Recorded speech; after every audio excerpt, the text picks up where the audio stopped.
Bonjour, c'est le 38e numéro de la revue de la semaine et c'est le premier de la nouvelle saison. Alors bonjour à tout le monde.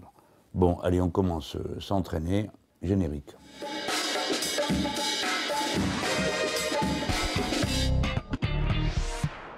D'abord, je vous parle de la tempête qui est passée là-bas dans les Caraïbes. Parce que, évidemment, c'est un signe majeur que nous recevons de ce fait que le changement climatique est commencé. Parce que c'est la plus violente tempête qu'on ait vue dans l'océan Atlantique depuis toujours. Elle résulte de modifications climatiques qu'on peut observer, dont pour l'essentiel, et pour ce qui concerne la violence de cet événement en particulier, ça résulte du réchauffement des eaux. Donc c'est clair, maintenant, on est entré dans le cycle des événements climatiques extrêmes. Ces événements extrêmes vont avoir un impact non seulement sur les humains, qui seront tués, noyés, bombardés par toutes sortes de choses qui se trimballent dans l'air, dans des circonstances dont il faut que chacun mesure ce qu'elles sont. C'est-à-dire que c'est un peu comme s'il y avait un énorme bombardement. La zone de la tempête, c'est quelque chose qui est à peu près aussi étendu que la France métropolitaine. C'est ça qui est passé sur le corps des petites îles de Saint-Martin et Saint-Barthélemy et sur le bord de la Guadeloupe. Et un événement pareil, il a évidemment une signification humaine et puis une signification sociale, quasi immédiate. Par exemple, en 2015, le cyclone qui était passé sur le Vanuatu, il avait détruit 65% de la capacité de production de l'archipel en question. Alors, il est clair qu'une fois que c'est détruit, il faut reconstruire. Mais on ne reconstruit pas de la même manière si on a de l'argent ou si on n'en a pas. Si on a des capitaux ou si on n'en a pas.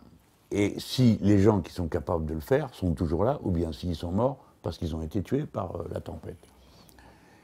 Par conséquent, on voit bien le lien qu'il y a entre un événement climatique, une situation humaine, un niveau de développement de civilisation et un sens social. Par exemple, si on regarde l'île de Saint-Martin, c'est une toute petite île qui est coupée en deux, la moitié est française et l'autre moitié est hollandaise. Alors il se trouve que je la connais parce que mon père a été le receveur de la poste de la partie française.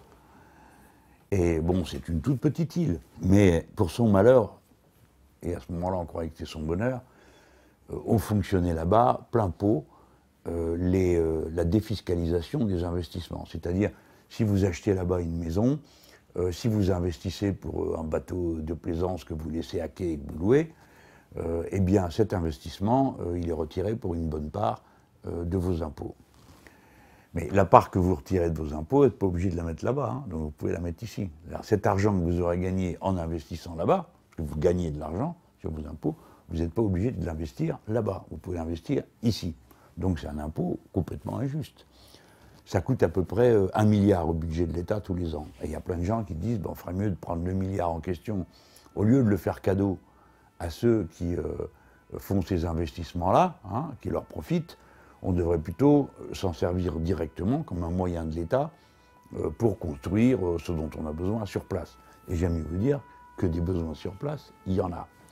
En tout cas, moi, c'est ma position, je ne suis pas d'accord avec ce système de défiscalisation. Mais alors, l'autre effet pervers de cette affaire, c'est qu'évidemment, ça multiplie des investissements de type prestigieux, et donc, ça rend pour les gens du coin ou ceux qui arrivent, la situation encore plus invivable, parce que c'est pas eux qui peuvent louer les appartements de grand standing, et comme ça fait monter le prix, évidemment, des locations, ça les fait monter partout, sur tout le reste du marché immobilier.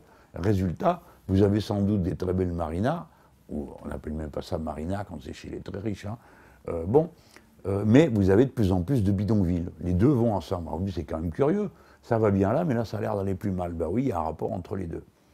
Et quand arrive l'ouragan là-dessus, c'est clair que tout le monde déguste, riche ou pauvre, ça c'est clair. Mais les pauvres surtout, c'est-à-dire qu'il ne leur reste plus rien. Le bidonville, il est parti une fois que la tempête est passée dessus. Et puis, quand je dis il est parti, ça veut dire c'est votre toit en tôle qui est emporté, c'est votre humble construction en bois. Des fois, vous avez pris du temps pour arriver à la faire parce que c'est du bois de débris que vous avez rassemblé. Tout ça est détruit du jour au lendemain et personne ne va vous donner de l'argent pour vous indemniser d'avoir perdu votre bidonville. Ça n'existe pas non plus. Donc voilà comment une question climatique, une question sociale, une question humaine, s'en mêlent en une seule et même chose, et donc conduisent à formuler des réponses politiques, parce que la politique, qu'est-ce que c'est? C'est l'organisation de la vie de la cité. Comment doit-on organiser les choses pour qu'on n'en arrive pas là? Ceux qui suivent cette revue de la semaine depuis qu'on l'a créée savent que ces thèmes du changement climatique et du lien entre le changement climatique et les questions sociales, moi je l'ai toujours fait, je vous l'ai toujours expliqué. Je vous ai toujours dit, ça va arriver. Vous avez même donné l'exemple d'une ville en Inde, où comme ils ne savent pas quoi faire, ils sont noyés tous les 3 mois, eh ben, ils ont recensé qui est-ce qui ne savait pas nager. Et j'avais dit, en matière de plaisanterie, finalement, vous avez le choix, ou bien essayer de trouver une solution, ou bien apprendre à tout le monde à nager. Ben, vous voyez, on y est, hélas. Il y a des morts, il y a des destructions. Je pense qu'il faudrait qu'on demande à Cuba de nous donner un coup de main pour nous aider à mieux préparer les situations. Parce qu'à Cuba, ils passent régulièrement des cyclones, ils savent faire face. Donc il faut leur demander de l'aide parce qu'ils ont une expérience très profonde. Et il y a évidemment ce qu'on a déjà appris à faire dans les autres territoires français des Caraïbes. Alors, tout ça, ça doit donner à penser. Nous sommes entrés dans l'ère du changement climatique. Et donc, il faut des politiques publiques qui fassent face à cette situation, c'est-à-dire qui prévoient les investissements, la manière d'organiser les villes, le type de bâtiments qu'il faut construire, les mesures de sécurité préventives qu'on doit prendre. Alors, là, par exemple, le bâtiment des pompiers est noyé, donc ils ne peuvent pas donner le coup de main, les pauvres. Et puis pareil, la préfecture, tous les bâtiments officiels, tout est noyé, tout est détruit.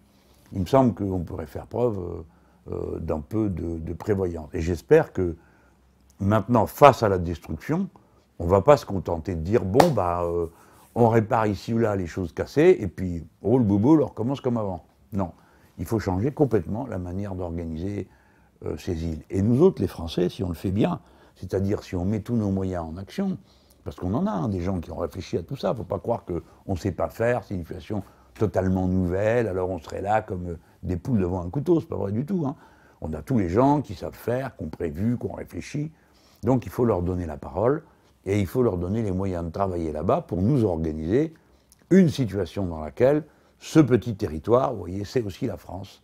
La France, elle est concernée par ce genre d'événement. Et bien, ce petit territoire va être hors de danger. Et en se mettant hors de danger, on va accumuler un savoir-faire et des techniques qu'on va pouvoir prêter aux autres, montrer aux autres, pour que les pays où il n'y a pas la même disponibilité intellectuelle et scientifique puissent néanmoins, eux aussi, se protéger. Ou alors, on décide que la communauté humaine, ça n'existe plus, et que certains peuvent très bien périr noyés, c'est pas nos affaires. Bon, voilà. Je voulais vous dire tout ça parce que il faut que devant des événements comme ça, évidemment, on est très sollicité sur le plan émotif. Hein. Alors, bah, évidemment, parce qu'on voit les pauvres gens qui sont noyés, tout est détruit, tout est cassé, bon. Mais il faut réfléchir. Évidemment, la première pensée, elle est émotionnelle, ça va de soi. On pense à tous ces gens, ça pourrait être nous, puis il y a la compassion, quoi. Il faut vraiment qu'on dise aux gens qui sont par là-bas qu'on se sent concerné. Bon, mettez des petits mots sur Facebook, pour faire savoir aux gens que vous vous intéressez à ce qui leur arrive, que c'est pas bon, la métropole s'en fout, vous pouvez bien vous noyer, ça ne nous intéresse pas. Non, il faut vraiment qu'on manifeste de la solidarité humaine des Français entre eux, puis évidemment pour les autres petites îles qui sont là autour, qui ne sont pas français, mais on s'en fiche, c'est des gens comme nous, quoi. Et ils sont vraiment très secoués par ce qui vient d'arriver. Donc, une fois que vous m'avez entendu, il faut faire ça. Des initiatives personnelles, des petits messages d'amitié, d'affection. On ne sait pas quand est-ce qu'ils arriveront, parce que tout est détruit là-bas. Hein. Mais ça fait chaud au cœur aux familles, à ceux qui voient. Bon, pour finir, les liaisons vont être rétablies correctement. Donc ça, les messages finissent par arriver. Et puis des fois, après, c'est quand c'est réparé, quand les connexions recommencent, on dit « Ah, bon, on avait reçu des messages. » Voilà comment il faut faire. Et évidemment, si les pouvoirs publics nous appellent à donner le coup de main, ou financier ou matériel, et ben il faut y participer, même modestement, mais voilà, on se serre les coudes, on fait face ensemble à une situation. Il n'y a pas les uns se débrouillent et puis les autres restent tranquilles à la maison en regardant les autres se noyer à la télévision.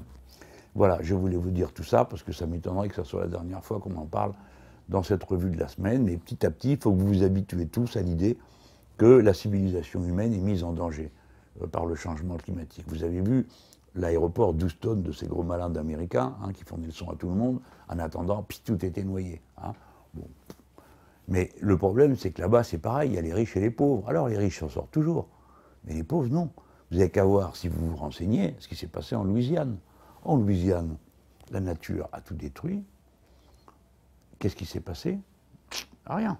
C'est-à-dire que le pouvoir public ne sont pas intervenus, n'ont pas été à la hauteur du défi qu'a représenté la catastrophe pour des millions de pauvres gens qui se trouvent là-bas. Bon, c'est pas un endroit très riche. Faut pas regarder que les riches. Il n'y a pas que les riches dans la vie, il y a tous les autres. Et les autres, on leur donne jamais la parole. Puis de toute façon, comme là-bas, ça compte pas. Quand t'es pauvre, c'est tout juste si tu as le droit de ramener ta science parce qu'on te dit que c'est de ta faute. Vu que c'est le rêve américain. Vous savez, les gens, voilà, joyeux rêve. Bon, en attendant, nous, on doit avoir compris ça. Et pour tous ceux qui participent à ce qu'on fait là, à notre affaire, à notre culture, il faut qu'on ait bien ça présent à l'esprit pour réfléchir au problème en l'ayant à l'esprit et en ne considérant pas que comme on est en France, la métropole, climat tempéré, paraît-il, climat tempéré, ça ne va pas durer les amis. Cette année, on a fait la vendange en France. C'est la vendange la plus tôt de l'histoire de la viticulture. Voilà. Je ne vous raconte pas comment la mouche drosophile allait remonter. Je vous ai dit il n'y a pas longtemps qu'elle était déjà au niveau du Jura. Bon, elle ne devrait pas être là. C'est bien parce qu'il y a eu un réchauffement qui permet la propagation de l'insecte. Et les dérèglements climatiques créent des mobilités dans la biodiversité, des mutations qui l'accompagnent. Enfin, il ne faut pas croire que c'est réservé au moment où il fait chaud, le problème. Comme il fait chaud, alors ça transforme tout. Je pourrais, pour ceux qui savent de quoi je parle, là, ils vont vite comprendre, mais les autres ne sont pas au courant. Par exemple, la pyrale du buis. Bon, c'est une chenille, un papillon, qui se colle dans le buis. Cet été, le hasard fait que j'ai vu au bord de l'Aveyron, il y avait un rideau d'arbres de buis. Certains ont 150 ans. Vous savez, le buis, c'est un sacré arbre. D'abord, c'est d'une beauté extraordinaire. Eh bien, plus rien. Tout nettoyé. C'est-à-dire que sur les branches du gui, il n'y a plus une feuille, l'arbre est mort, et il y a de la mousse. Alors évidemment, la pyrale du buis, elle va mourir, parce que comme il n'y a plus rien à manger, les chenilles vont disparaître. Des chenilles, il y en a partout qui pendent après des fils. Il faut pouvoir faire face. Et puis après, vous avez des papillons. Oh, les jolis papillons, ils sont tout blancs avec un bord noir, tu vois, comme un faire-part de deuil. Mais c'est pourtant bien ce qui se passe. La pyrale du buis, elle est remontée également très haut. Alors elle, c'est pas avec la chaleur, c'est avec le fait que c'est un insecte qui vient d'Asie et que c'est vrai que le réchauffement l'aide à remonter. De la pyrale du buis, j'en ai vu quand je suis allé un peu en dessous de Saint-Laurent-la-Roche dans le Jura, donc vous voyez aussi c'est quand même assez haut.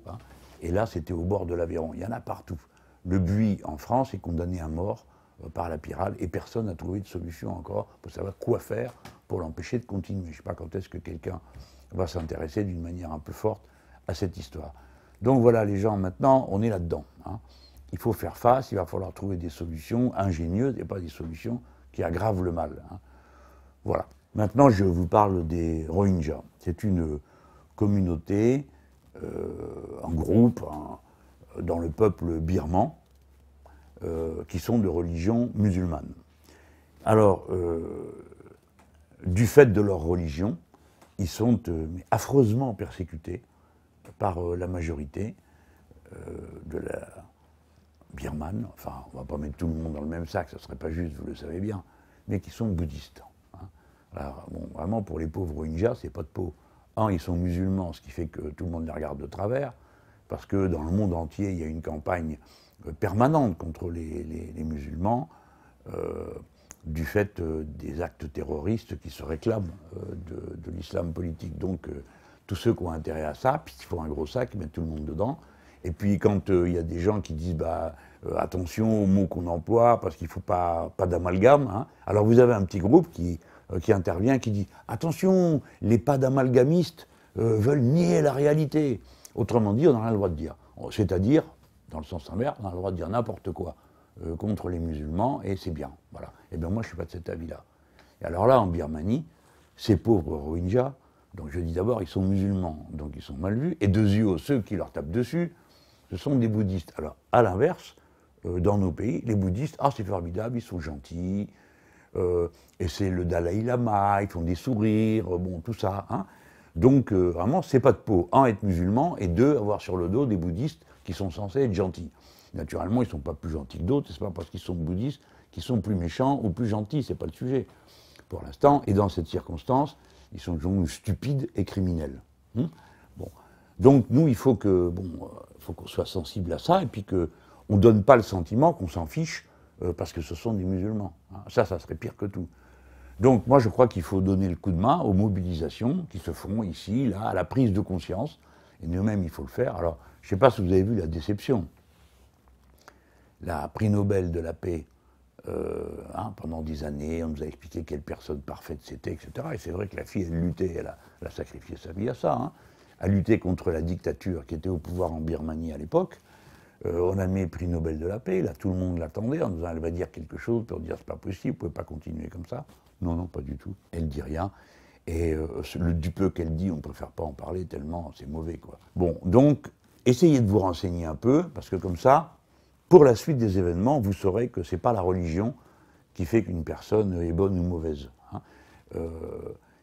C'est les actes qui comptent. Quels actes on pose, et des actes, chacun est personnellement responsable.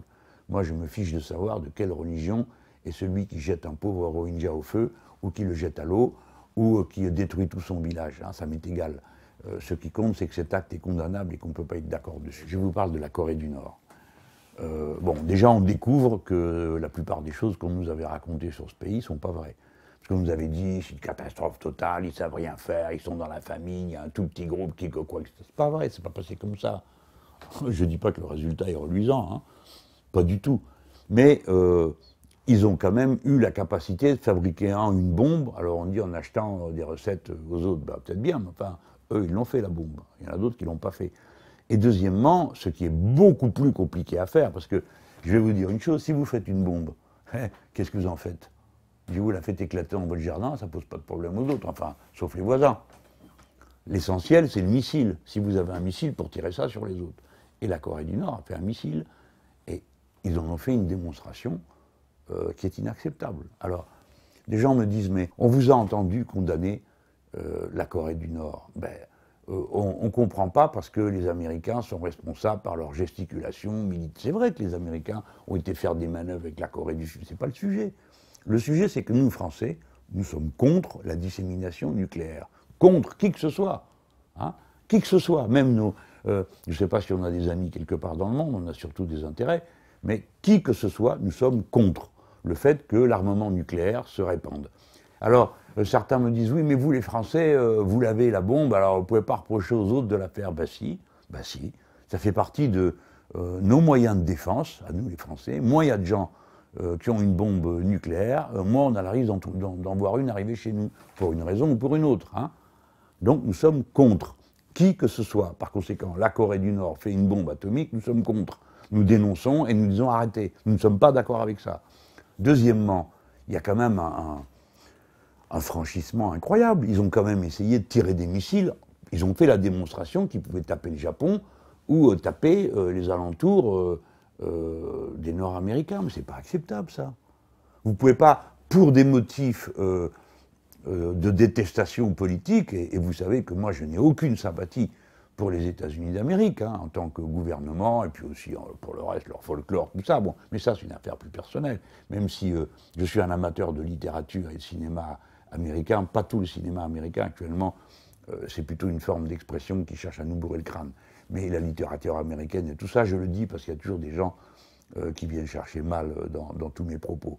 Mais vous connaissez tous ma distance avec ce président Trump et les gouvernements qui l'ont précédé, qui ne valaient pas plus cher. Mais bon, alors là, j'aime mieux vous dire que ces jours-ci, ça ne s'est pas arrangé dans mon estime, parce que j'ai vu passer une vidéo où ils sont en train de faire une prière, voilà, absolument incroyable, avec un curé qui est là, qui dit « C'est formidable, merci mon Dieu de nous avoir donné Donald Trump », et lui, en même temps, il est en train de faire une prière.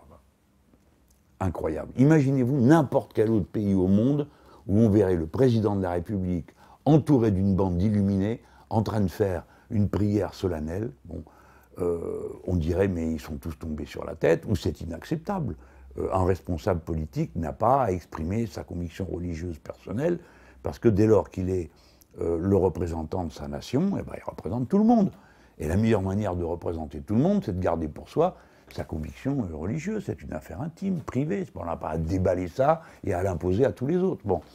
Donc vous connaissez mes réticences à l'égard des États-Unis, qui est une puissance intrinsèquement mauvaise, hein, pour des raisons économiques, sociales, d'arriération dans bien des domaines, qui en fait un pays qui est dangereux pour ses voisins, pour le reste du monde, extrêmement agressif, en guerre depuis presque 200 ans, toujours contre quelqu'un. Bon, tout ça, c'est mon point de vue, je ne vous demande pas forcément de le partager, je pense qu'ils sont comme ça. Mais c'est pas parce que je pense ça d'eux que je vais accepter que du coup, tout est permis, y compris pour un régime dans un coin qui dit bah, le seul moyen que j'ai de me sortir d'affaires et d'être respecté, c'est de menacer tout le monde. On peut être d'accord avec ça. Donc, on ne peut pas être d'accord avec ce que fait la Corée du Nord. On doit le condamner, on doit le dire à haute et intelligible voix. Et vous autres, qui partagez mon engagement politique, et notamment mon engagement géopolitique, hein, je veux qu'on soit bien clair entre nous. Ce n'est pas parce que nous pensons que les États-Unis d'Amérique sont dangereux pour le reste du monde que nous sommes prêts à accepter, voir n'importe qui se lancer dans des agressions ou des actes qui menacent tout simplement de foutre le feu au monde. Hein. Enfin bon, vous voyez quand même, hein, moi je vous en ai parlé de la paix hein, pendant la campagne présidentielle, hein, j'en parle souvent aussi là, vous voyez que... Bon, espérons que ça finisse pas trop mal, mais alors la bêtise de Trump qui consiste à dire tous les moyens peuvent être employés, y compris de bombarder, alors là c'est un fou furieux quoi. Vous savez que la Corée du Nord a une frontière avec la Chine quand même, avec la Russie. On va quand même pas aller à cet endroit-là se taper dessus, hein, c'est absolument impensable. C'est les deux des plus grandes puissances du monde sont là.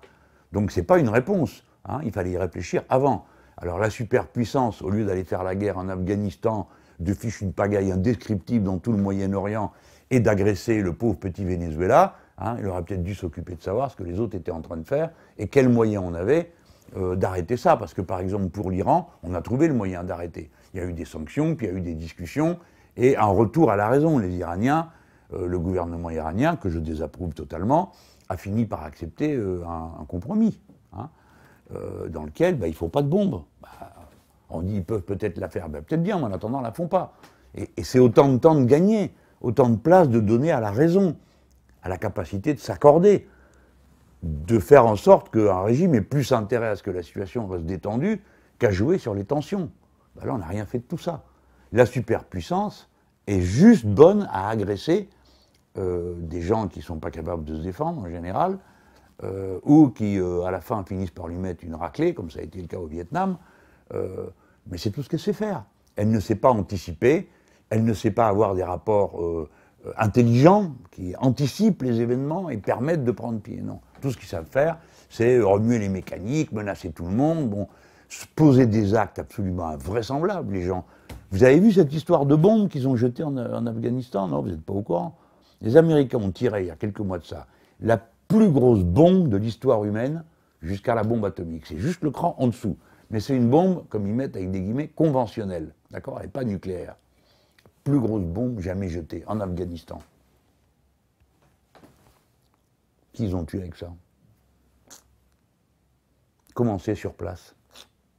Personne n'a posé aucune question. Voilà. Voilà, d'un côté, à quoi bon sont bons les Américains, et de l'autre côté, voilà ce qu'est le système d'information mondial. La plus grosse bombe de l'histoire est jetée à un endroit, 3 lignes pour dire qu'elle a eu lieu, terminé, fermez le banc, il n'y a rien à voir. Donc vous voyez, c'est un monde dangereux. Hein.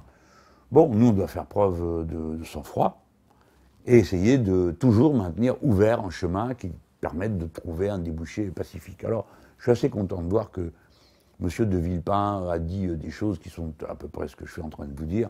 Ça veut dire qu'en France, au-delà ceux qui répètent en boucle les éléments de langage distribués par l'ambassade des États-Unis, vous avez une capacité de réflexion qui reste ouverte dans la politique, et pas que dans ma famille politique, parce que M. de Villepin, il n'en est pas, c'est un gars de droite assez classique, hein, mais ce qu'il dit est intelligent. Et quand quelqu'un dit quelque chose d'intelligent, nous, ça nous intéresse. Hein, et on y voit un renfort pour le point de vue qui est le nôtre, qui est le point de vue rationnel. D'accord? Bon, maintenant, je vous parle de la marche du 23.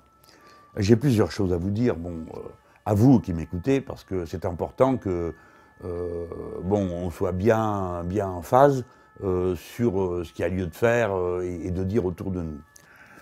La marche du 23, on y a appelé par nous-mêmes, le groupe Les Insoumis, parce que c'est notre responsabilité. Nous sommes la première force d'opposition. Je parle en termes électoraux, parce que la droite, elle ne s'oppose pas. La majorité de son groupe s'est abstenue dans le vote de confiance au gouvernement. Le Parti socialiste, la majorité écrasante du groupe, s'est abstenue. Donc l'opposition, c'est ceux qui s'opposent.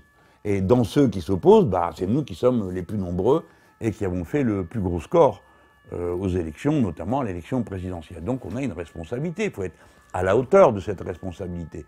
On vous a appelé pendant le débat à vous rassembler le 5 juillet, puis le 12. Et on a recommencé en appelant à la rentrée à une date le 23. Le 23, c'est un samedi, et ça s'adresse donc à tout le monde. Ceux qui sont salariés, mais aussi ceux qui ne sont pas salariés, les retraités, les gens en formation, les gens au chômage, bref, tout le monde peut se retrouver le samedi. Donc, de leur côté, les syndicats confédérés de la CGT ont appelé une marche le 12. Bon, eux aussi, ils n'ont rien demandé à personne, hein, ils ont décidé que c'était le 12, et sur la base de cette proposition, d'autres syndicats les ont rejoints. Ben, c'est normal, et nous, immédiatement, la France Insoumise, on a dit on appelle à aller au 12, d'accord? Et puis au 23. Le 23, c'est notre responsabilité politique, parce que, pardon, mais les ordonnances sur le Code du travail, c'est pas qu'une affaire qui concerne le monde du travail et des syndicats. C'est une affaire qui concerne toute la société. Parce que, en renversant la hiérarchie des normes, hein, c'est-à-dire en fabriquant la loi sociale dans l'entreprise, eh ben on déforme toute la société française. D'accord? Parce que ça veut dire que les plus forts ont encore plus de pouvoir qu'ils n'en avaient avant. Sur une masse de gens, la population active du pays, c'est 24 millions de personnes. D'accord? C'est pas rien. Et leurs conditions de subordination dans l'entreprise sont complètement modifiées. Je ne vais pas ici vous raconter les ordonnances, je l'ai déjà fait. Et je le referai. Mais bon, on a donc une responsabilité politique. Et je pense que nous l'avons assumée en appelant à cette marche. Alors, voilà qu'il y a 2 ou 3 là, ils ne sont pas fous, hein, primitifs, qui ont trouvé l'idée d'essayer d'opposer les deux. Mais bon, alors, pourquoi ils font ça? Ben parce que ça pique la pagaille. Comme les syndicats sont divisés, si en plus on peut diviser les syndicats et la France Insoumise, carton plein pour eux. Il n'y aura personne dans les rues. Et c'est ça qu'ils veulent, les gens. Réfléchissez, pourquoi ils font cette campagne? Parce que si vous allez regarder, on dit en concurrence. Mais quelle concurrence? Quelle concurrence? Le 12, c'est le 12, le 23, c'est le 23, c'est 11 jours plus tard. Il n'y a pas de concurrence. Surtout que nous appelons à aller le 12. Pourquoi on appelle le 12? On est indépendants. Les syndicats, ils sont indépendants de la politique, mais l'organisation politique, elle est indépendante des syndicats. La France Insoumise, c'est pas le mouvement politique de la seule CGT. Dans nos rangs, il y a des camarades, des amis qui sont CGT, d'autres CFDT, d'autres FO, d'autres Sud Solidaire, d'autres de la FSU, de tous les engagements syndicaux. Et puis il y a aussi une masse qui est syndiquée nulle part, il faut aussi le dire. Bon, nous on représente tout le monde. Et on comprend que les syndicats, qui eux aussi doivent, dans le domaine de l'entreprise, essayer de rassembler tout le monde, ils veuillent être indépendants des partis politiques, parce que ceux qui ne l'ont pas été pendant longtemps l'ont payé cher. Hein. Bon, bref, peu importe, c'est du passé. Maintenant, ça n'existe plus. Donc, vous voyez, on est d'accord. Ils sont indépendants, nous sommes indépendants, mais ça ne veut pas dire qu'on est en compétition. C'est tout le contraire. Parce que chacun s'épaule sur l'autre. Si le 12 est une réussite, et je souhaite que ce soit une réussite, ben le 23 sera plus fort encore. Et si le 23 est fort, ben la date qu'il y aura après, elle sera encore plus forte. Et puis une fois qu'on aura mis tout ça en mouvement, on va bien voir qu'il y a un rapport de force, que M. Macron n'a pas gagné. Alors, vous avez 2 manières de nous tirer dans le dos en ce moment. La première, c'est d'inventer un conflit qui n'existe pas. Évidemment, plus on répète qu'il n'existe pas, on dit « Ah ah, il y a anguille sous roche ». C'est bien joué, non? C'est bien joué comme méthode pourrie pour créer, genre, il n'y a pas de fumée sans feu. Bon, ça, c'est les médias de maintenant. Ils fabriquent des événements, ils ne les racontent pas, ils les fabriquent. Et puis, ça, c'est la première manière. La deuxième, c'est de dire « Ah là là, voilà, tout le monde est divisé ». Alors ça, c'est le journal du PS qui fait ça. Hein. Voilà, c'est la division. Allez, c'est la faute à tout le monde. Mais il n'y a pas de faute, il n'y a pas de compétition.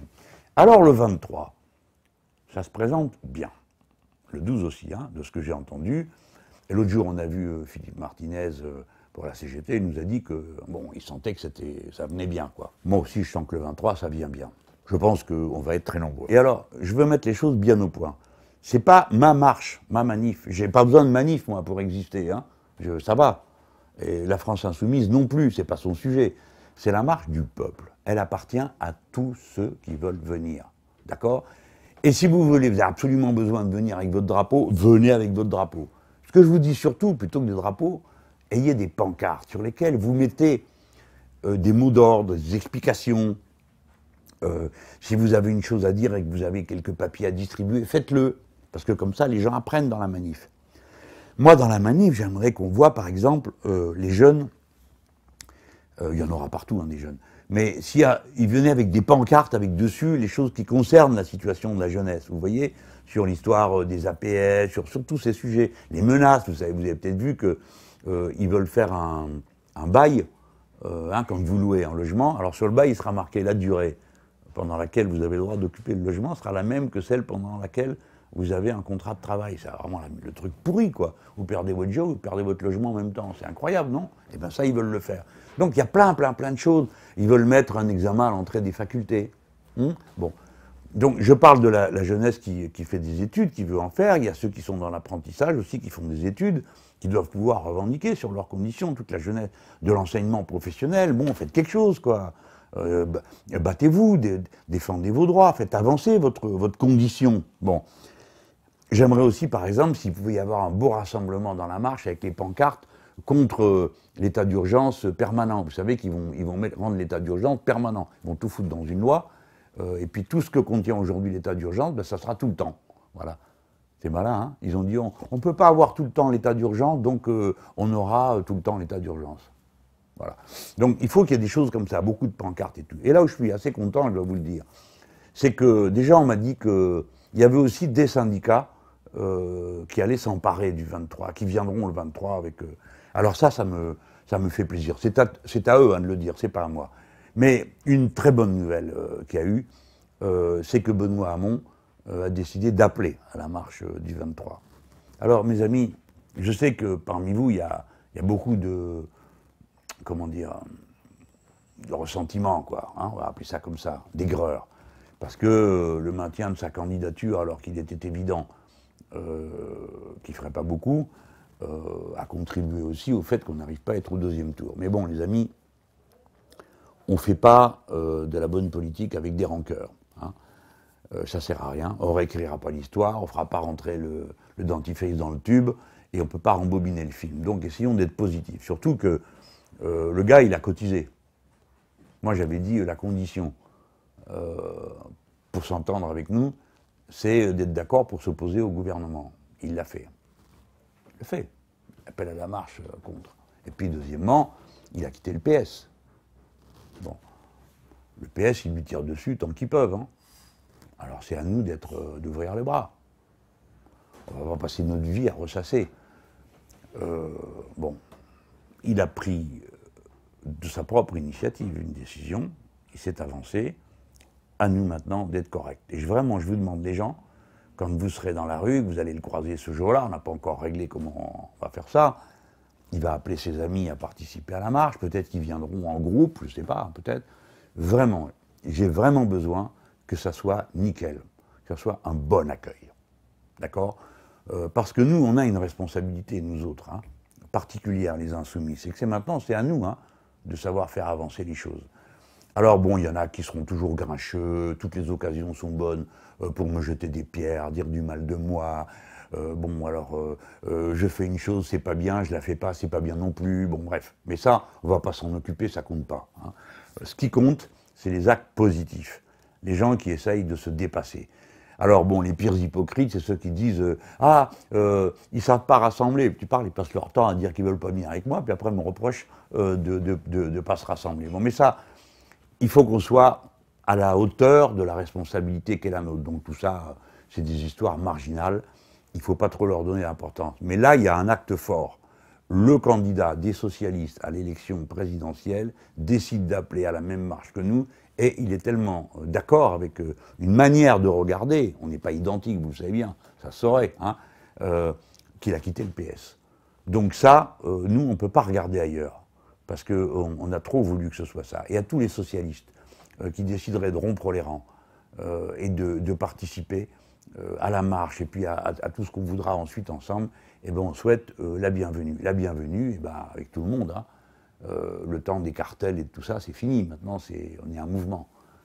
Et dans un mouvement, ben, il y a de la place pour tout le monde, chacun étant ce qu'il est, ne renonçant à rien de lui-même. Vous le savez bien, je le répète, parce que si je ne le répète pas, on va dire que je ne l'ai pas dit. Hein. Bon, voilà. Donc, le 12, on se retrouve dans la rue.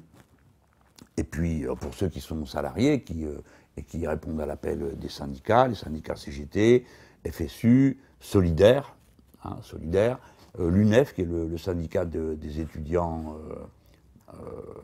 du supérieur, et puis aussi d'autres syndicats qui appellent, mais bon, des syndicats départementaux, des unions locales, départementales, des branches, dans certains cas. Bon. Donc je crois que ça va, voilà, faut pas laisser faire, parce que le plus facile, c'est de rien faire. Hein. On attend, on regarde, on pleurniche, on tape des messages, et puis c'est tout, on fait rien. Et puis on dit du mal des autres, ça occupe beaucoup de gens, hein, ça sert à rien tout ça.